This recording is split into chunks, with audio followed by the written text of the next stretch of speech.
रावण दहन के आयोजन बा भैया अपना मैया धर्मपुर में। रावण दहन के आयोजन बा भैया अपना मैया धर्मपुर में। तारीख बा भैया 27/11, तारीख बा भैया 27/11, लागल बा मेला भीड़ भारी हो। रावण दहन के आयोजन बा भैया अपना मैया धर्मपुर में। रावण दहन के आयोजन बा भैया अपना मैया धर्मपुर में। जी हाँ, नमस्कार, प्रणाम, जय श्री राम, हर हर महादेव। हम बानी राउर बेटा भतीजा भाई Bhojpuri writer singer actor Ashok Ashiyana. आज बहुत ही खुशी के बात बा कि ठेकेदार जय किशुन पासवान एवं धर्मपुर ग्रामवासी के सहयोग से आज दिनांक 27/11/2023 शंकर मंदिर मंगिया धर्मपुर हरका शाही मीनापुर मुजफ्फरपुर बिहार के फील्ड में ग्राउंड में आज शाम 4 बजे रावण दहन का आयोजन किया गया है। आप सभी से मेरा आग्रह है कि ज्यादा से ज्यादा संख्या में आकर रावण दहन को सफल बनाएं। नमस्कार, जय हिंद। किसी भी तरह का प्रचार बनवाने के लिए संपर्क करें जिनका मोबाइल नंबर है 99 344 39 866। एक बार फिर से 99 344 39 866। एक बार फिर से 99 344 398 66। राइटर अशोक आसियाना, मुंबई। भगवा रंग है भारत का, भगवा रंग भगवान का। भगवा पहिर के नाचे भक्ता, मंदिर बने अरमान का। बोलो जय श्री राम।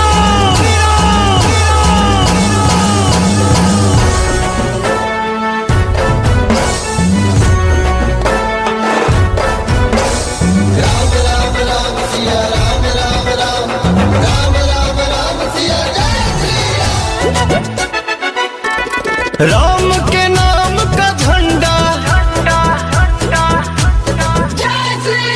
हाँ, राम के नाम का झंडा लहरा है, ये लहरेगा। हाँ, राम के नाम का झंडा लहरा है, ये लहरेगा। यह त्रेता में फहरा है, कलयुग में भी फहरेगा।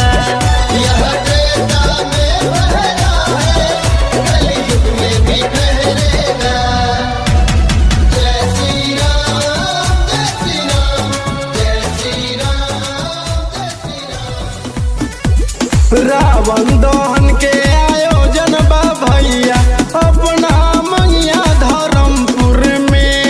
रावण दहन के आयोजन बा भैया अपना मैया धर्मपुर में। तारीख बा भैया 27/11, तारीख बा भैया 27/11, लागल बा मेला भीड़ भारी हो। रावण दहन के आयोजन बा भैया अपना मैया धर्मपुर में।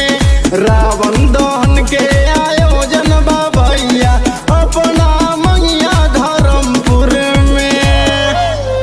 जी हाँ, नमस्कार, प्रणाम, जय श्री राम, हर हर महादेव। हम बानी राउर बेटा भतीजा भाई Bhojpuri writer singer actor Ashok आसियाना।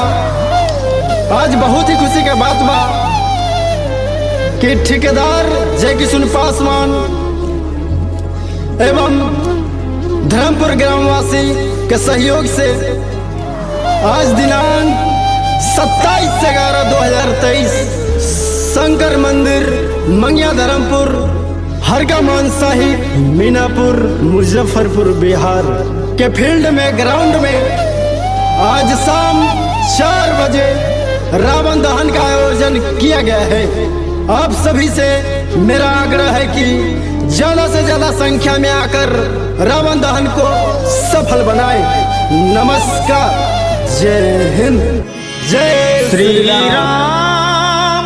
जानकी बैठे हैं मेरे सीने में, श्री राम जानकी बैठे हैं मेरे सीने में। श्री राम जानकी बैठे हैं मेरे सीने में। श्री राम जानकी बैठे हैं मेरे सीने। जी हाँ, नमस्कार, प्रणाम, जय श्री राम, हर हर महादेव।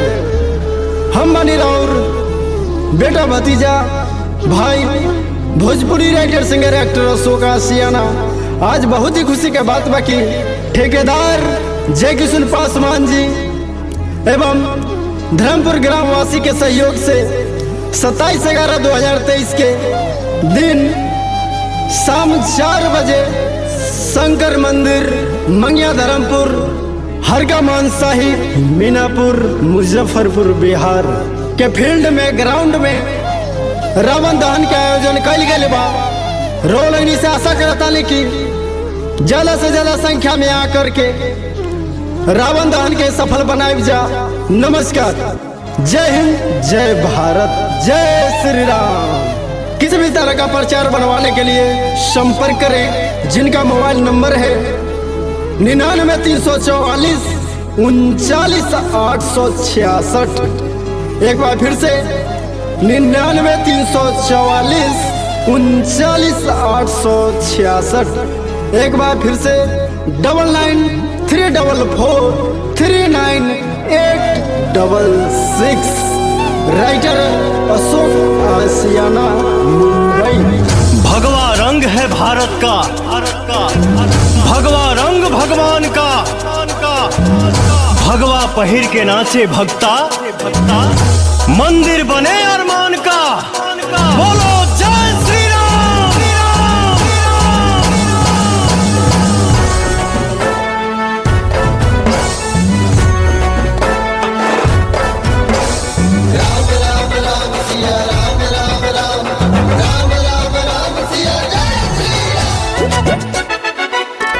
राम